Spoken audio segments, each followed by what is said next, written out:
Let me tell you something about fear that nobody really says out loud. Fear is not the problem. I know that sounds wrong because we spend so much energy trying to get rid of it, overcome it, push through it, positive think our way past it. We treat fear like an enemy to be defeated, like a sign that something is wrong with us. But what if fear is not the enemy? What if it's actually a messenger pointing directly at the thing that matters most to you? The place where you are most alive, the direction your life is most trying to grow. Today, I want to talk about what Krishna actually says about fear because it is not what most people expect, and it completely changed the way I relate to the fear that shows up in my own life. There is a moment in the Bhagavad Gita that is easy to misread. Arjuna is standing on the battlefield. He is afraid, not just a little nervous, genuinely physically afraid. His hands are shaking, his mouth is dry, he cannot hold his bow. And most people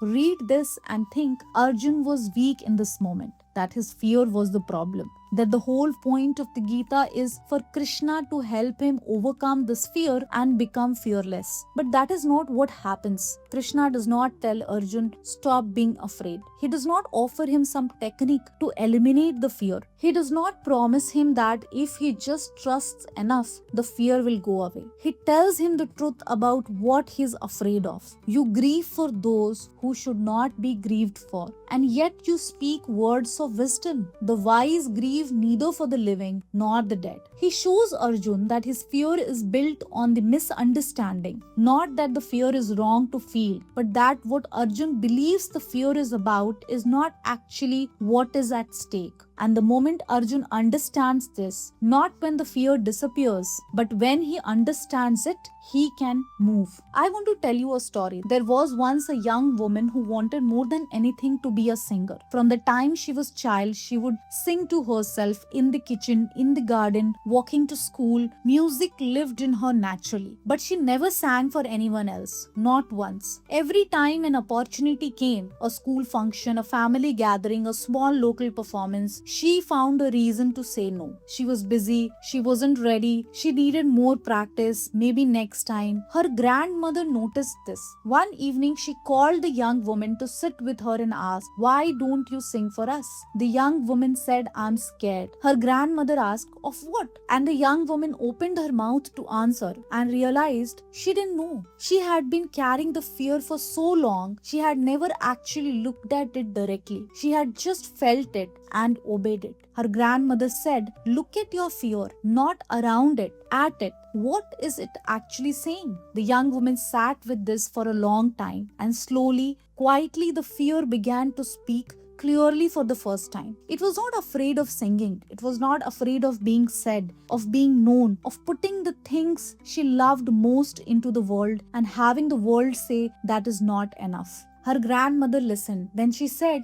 so your fear is protecting your love. It is afraid that if you share it, it will be taken from you or damaged. But beta, love that is never shared is already lost. It just takes longer to notice. The young woman sang that evening. Her voice shook for the first 30 seconds and then something settled and she sang. Not because the fear went away, but because she finally understood what it was saying and chose something bigger than that. This is exactly what Krishna is pointing to throughout the Gita. In chapter 4, Krishna says, nothing cleanses the mind and heart more than true spiritual knowledge. A person who sincerely practices devotion to God gradually gains this wisdom from within. If you have faith, stay dedicated to learning the truth, control your senses and desires, then you will gain spiritual knowledge. Fear lives in the unknown, in the gap between what we can see and what we cannot, in the space where our understanding runs out and we have to trust something larger than ourselves. And what fills that gap, what closes the distance between what we know and what we cannot, is not the absence of fear. It is knowledge, understanding, the deep settled awareness of who we are and who holds us. The Sthit Pragya, the person of steady wisdom that Krishna describes, is not someone who has never been afraid. They are someone who has looked at their fear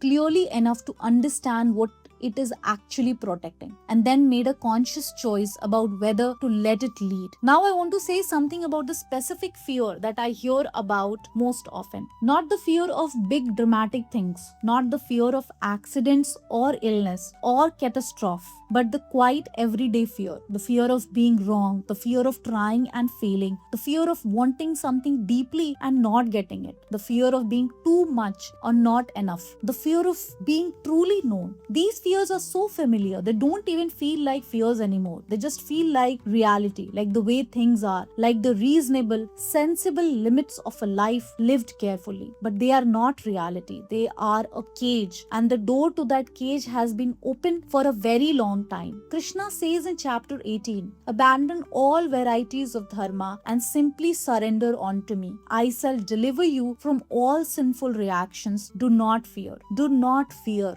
Do not feel fear. Not pretend you are not afraid. But do not let the fear be the last word. Do not let it make the final decision, because the one who holds your outcome, who holds your future, who holds every result that has ever mattered, that one has already told you, you are held. You are safe, not from difficulty, but from being truly lost. Here is the practice that has shifted my relationship with fear more than anything else. When fear comes, and it does regularly in all its quiet disguises, I write it to Krishna. I describe it exactly. I say, this is what I'm afraid of. This is what I'm afraid will happen. This is what I'm afraid it means about me. And then I ask, Krishna, what is this fear actually protecting? What is it saying? And what do you say about this? I don't always get a clear answer immediately, but the act of writing the fear, of looking at it directly instead of around it, takes away some of its power, because fear lives in the dark. It grows in the space between the thought and the examination of the thought. The moment you bring it into the light and describe it clearly, it is already smaller than it was. If you want a structured way to build this practice, I created the 21-day Letters to Krishna guided journal, designed to help you face what you have been avoiding, one letter, one day at a time. It is available on Etsy, Amazon and Gumroad. Link is in the description. Now I want to read you a letter. This came from one of our community members, and let me tell you, your letters to Krishna can also be included in our video. Stay till the end to know how. Dear Krishna, I have been waiting to write this letter for weeks and I keep not doing it,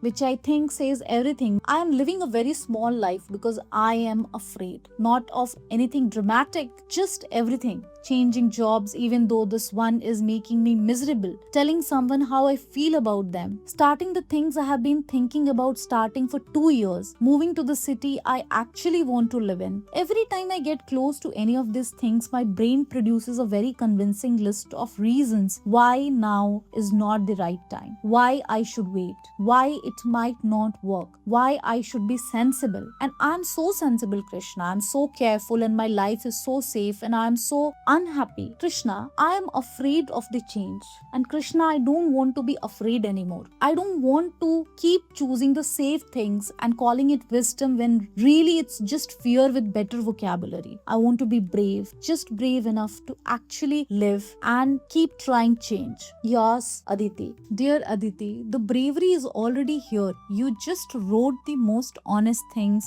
you have written in years. And I hope this video, today's video, brought you some information onto how to overcome fear. And my dear modern mystics, if you saw yourself in Aditi's words, write your letters to Krishna too. Tell Krishna what you're afraid of, not the surface version, the real one underneath. Tell him what you have been choosing instead of the things you actually want, and ask him what he thinks about that. And if you want, you can share your letters to Krishna with us at mylettersToKrishna@gmail.com. We read every single letter with the same devotion you wrote it with, and your letters will be included in our upcoming video, because your healing might be exactly what someone else needs to hear today. And if you want early access to new videos and journal offers before anyone else, join our WhatsApp channel. Link is in the description. Now go to the comments and write courage. Until we meet next, Radhe Krishna and take care.